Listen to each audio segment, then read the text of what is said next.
So this picture clearly shows that Nintendo is already putting their Switch 2s in stores 10 days, well, yeah, 10 days before it actually goes public on June 5th. Meaning that Switch 2s are indeed now in stock, so the countdown begins. And I just am, lately all the videos I've been making are predictions for games. It's time I got more into the hype for Switch 2 actually coming. And I hope that everyone enjoys this video too. And if you do, please hit the like button, please hit the subscribe button, please hit the notification bell, comment down below what games you'd like to see on Switch 2, and let's get started. Since Switch 2 is now in stock, what will be the main gist for the pack-ins of Mario Kart World that's going to cost an extra $50, putting it up to $500? I mean, the prices alone aren't that bad. I mean, the first impressions weren't like terrible. I mean, everyone freaked out over seeing the prices, and Nintendo didn't show the prices and the Nintendo Switch 2 Direct, meaning that they must have been scared for people's reactions, and I don't blame them. I'd probably be scared if I was revealing something big, but there was one minor drawback. Especially a drawback that would affect the entire branding somehow, like price, for example. And can I just say, I find it that it's just pure greed on Nintendo's end to just not make the Nintendo Switch 2 Welcome Tour a pack-in game. I mean, $10 for a pack-in game is lame. I mean, I'm not even gonna play it. I don't need a game that's literally all tutorials. If I want to find out how the Switch 2 works, I can just examine it, look how it's played, stuff like that. Although I gotta say that most of the new features on Nintendo Switch 2 are very good. Like the fact that we're now able to play online with people without needing the cartridge. I think I may be misremembering something. I think I'm misremembering. I think I'm mixing it up with the game chat. I probably am. Comment down below if I'm wrong or right. And you know what's even better? We don't need to buy that camera, because any camera that we connect to the Nintendo Switch 2 will work, which is just perfect. And although the prices for the accessories are quite spendy, like getting an extra dock and a Pro Controller, I don't think people will get it all at once. Most people would probably wait and buy one at a time, and I'm not even sure that some people will even go for stuff like the Pro Controller when the Joy-Cons are so big. Heck, I think that the Joy-Cons in that little case with the flat handles on it would be a complete replacement for the Pro Controller. I mean, having a Pro Controller would be good, but the Joy-Cons in that little accessory, I think, would do enough. And I'm also sure that Nintendo are going to be they're going to stop making like the NES and SNES controllers and an N64 controller, and they're going to make them compatible and have that little C button. Give that more towards Switch 2's compatibility. I mean, I can't thank Nintendo enough for making it so that Joy-Con 1s can actually connect to your Switch 2s. Why is it so weird to say the letter S after each number? I mean, sure, people with PS5s, there it is again, do it a lot, but I'm sure I'm gonna get used to it. Probably not, though. Sorry, I just got off track.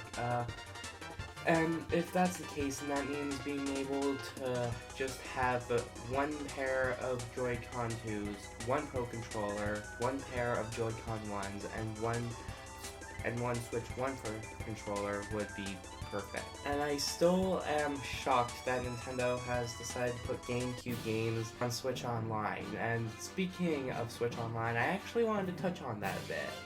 Since it seems like a lot of people are going to be ditching Mario Kart 8 Deluxe for Mario Kart World, that people won't be going back for the Booster Course Pass.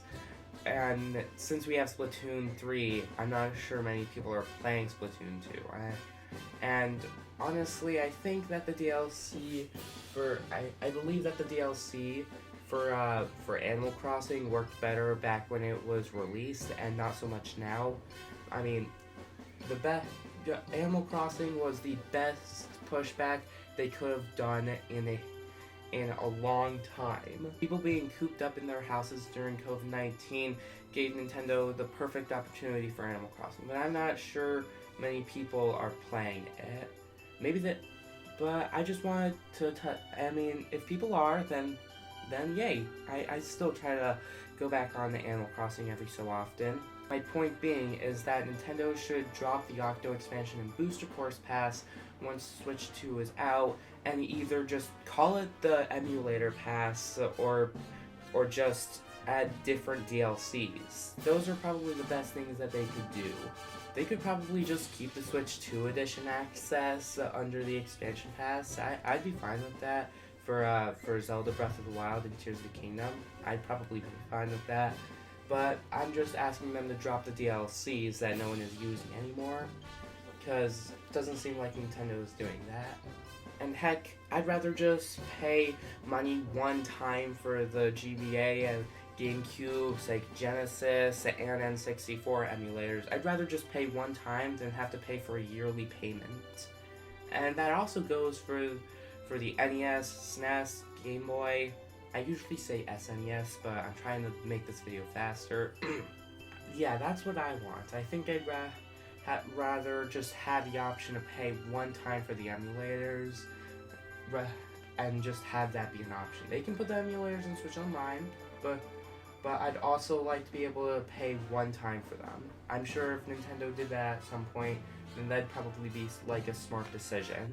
All they need to do, I'm not sure if what I'm saying is actually going to happen. It probably won't.